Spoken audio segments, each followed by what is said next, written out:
برابر خواب میخواندی خودم خوفتی مادرم، علم هایت به پیشی من تو نمیگفتی مادرم. جهت شبایی به خوابی کشیدی از برای من، در این زمین بیشتی من توی جانم مادرم. بیش پذیری پای توست مادرم، وجودی من فدای توست مادرم. بود و نبودی من زی توست مادرم، شعر و سرودی من زی توست مادرم.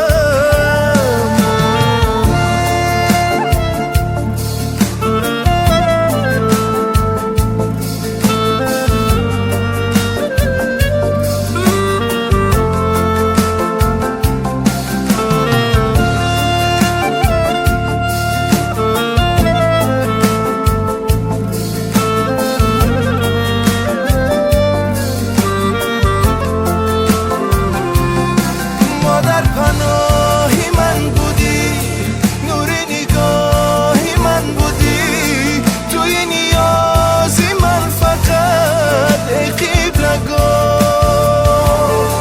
تو رفتی و بکس شدم، غریب و خار و خس شدم، به تو منم در زندگی به سر پناه.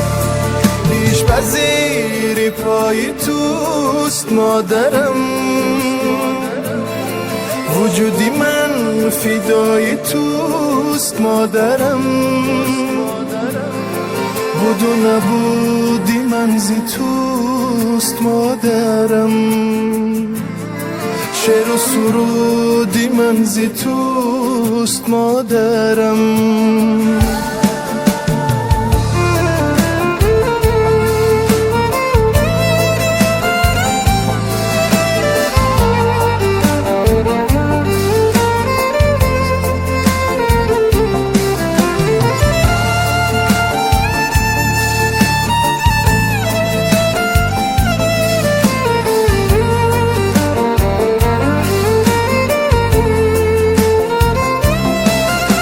بر خواب میخواندی خودم خوفتی مادرم،